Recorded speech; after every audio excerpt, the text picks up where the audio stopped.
আসসালামু আলাইকুম। আমি কান্তামণি। আপনারা সবাই কেমন আছেন? আশা করি ভালো আছেন। আমিও আলহামদুলিল্লাহ ভালো আছি। তো আজকে আমি ডাঁটা দিয়ে আলু দিয়ে শিং মাছের ঝোল রান্না করব। তো এটা আজকে আমি আপনাদের সাথে শেয়ার করব। তো এখানে আমি শিং মাছটাকে হালকা জাল করে নিয়েছি, একটু হলুদের গুঁড়া আর একটু লবণ দিয়ে প্রথমে একটু জাল করে নিয়েছি। আর ডাঁটা আর আলু সুন্দরভাবে কেটে নিয়েছি। আর এখানে টমেটো নিয়েছি 2টা, আর পেঁয়াজ কুচি আর কাঁচামরিচ কুচি নিয়েছি। তো আমি কড়াইতে তেল দিয়ে পেঁয়াজটা আর কাঁচামরিচটাকে সুন্দরভাবে ভেজে নিব। তো আমি রান্নাটা এখন বসিয়ে দিয়েছি। তো আমার পেঁয়াজটা আর কাঁচামরিচটাকে আমি সুন্দরভাবে লাল করে ভেজে নিচ্ছি।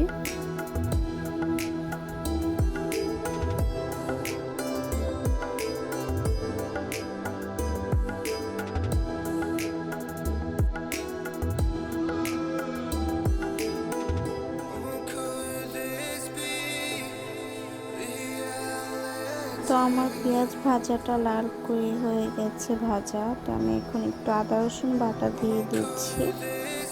তো আদা রসুন বাটাটা দিয়ে সুন্দরভাবে একটু নিয়ে দেব।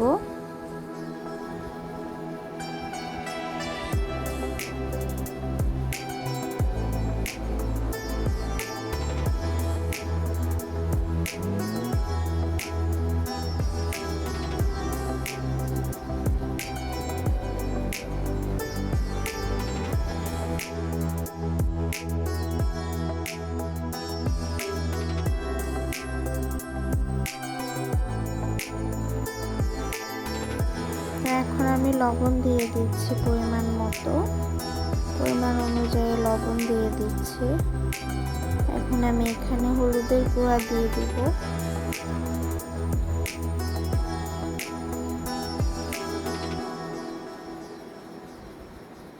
তো হলুদের গুঁড়াটা আমি 3 চামচ পরিমাণ দিয়ে দিচ্ছি। তো এখন মরিচের গুঁড়া দিয়ে দিব।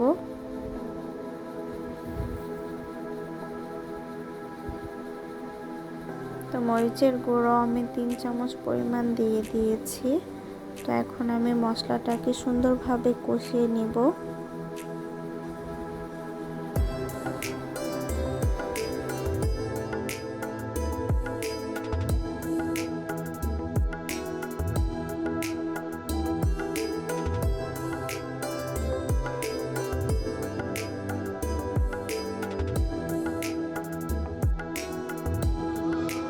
মশলাটা আমার কষানো অনেকটাই হয়ে গেছে। তারপর আমি এখানে একটু পানি অ্যাড করে দিচ্ছি। তো পানি দিয়ে আর একটু মশলাটাকে কষিয়ে তারপর আমি এর মধ্যে শিং মাছগুলো দিয়ে দিব। তো মশলাটাকে কষিয়ে নিচ্ছি। এখন আমি মাছগুলো দিয়ে দিব। তো মাছগুলো দিয়ে একটু মাছটাকে সুন্দরভাবে মশলার সাথে কষিয়ে নিচ্ছি।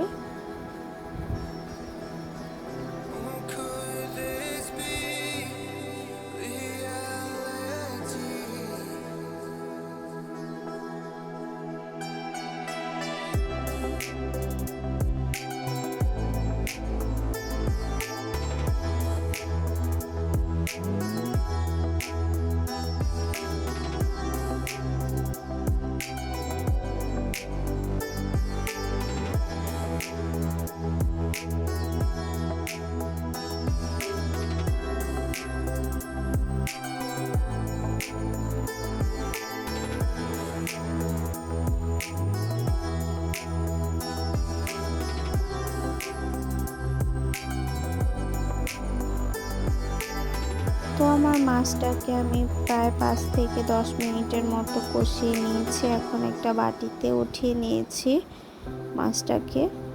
এখন মশলাটাকে একটু পানি দিয়ে সুন্দরভাবে জাল করে নিব। তারপর এর মধ্যে আমি ডাঁটা আর আলুটা দিয়ে দিব। তো এখন আমি ডাঁটা আর আলুগুলো দিয়ে দিচ্ছি। তো এটাকে এখন মশলার সাথে সুন্দরভাবে মিশিয়ে নেব। তো এটাকে আমি প্রায় 10 থেকে 15 মিনিটের মতো একটু কষিয়ে নেব।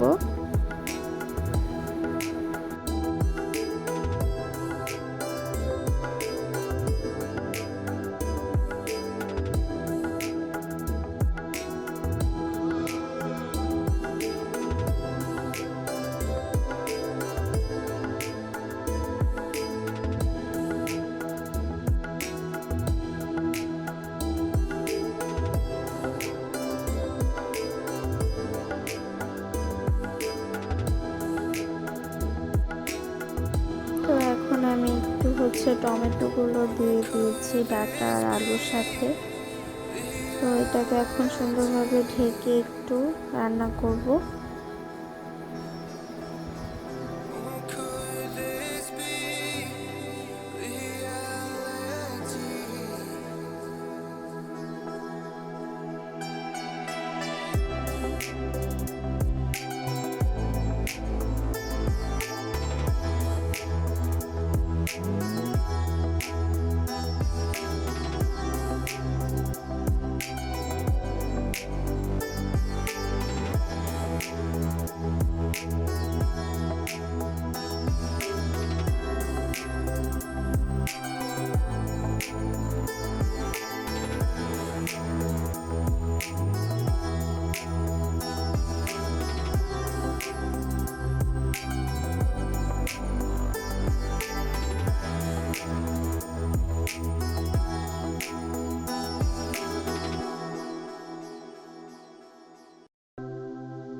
আমার ডাঁটা আলু আর টমেটোটা কষানো হয়ে গেছে। এখন আমি তরকারিতে পানিটা পরিমাণ অনুযায়ী দিয়ে দেব।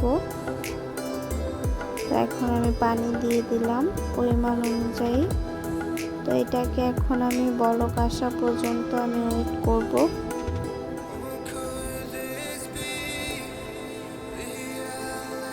তো তরকারিটা আমার বলক এসে পড়েছে। এখন আমি এর মধ্যে মাছগুলো দিয়ে দিব। তো মাছগুলো দিয়ে একটু নাড়া দিয়ে দিব। তো এটাকে এখন আমি প্রায় 15 থেকে 20 মিনিটের মতো রান্না করব। তো এটাকে 15 থেকে 20 মিনিট পর্যন্ত জাল করে এটাকে আমি চুলা থেকে নামিয়ে ফেলবো।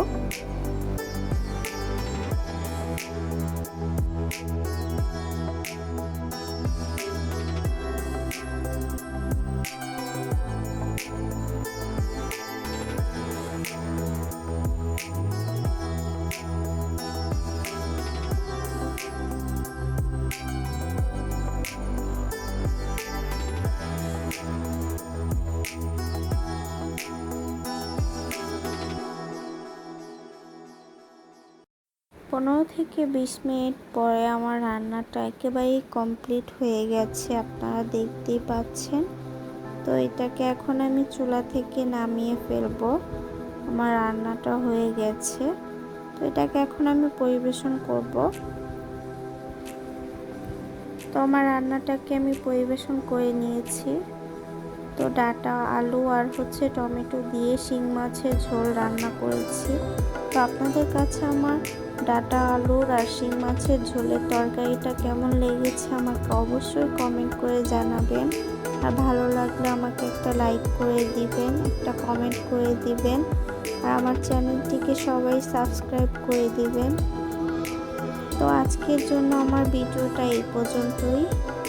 তো এখানে আমার ভিডিওটা শেষ করছি। তো সবাই সুস্থ থাকবেন, ভালো থাকবেন। আসসালামু আলাইকুম।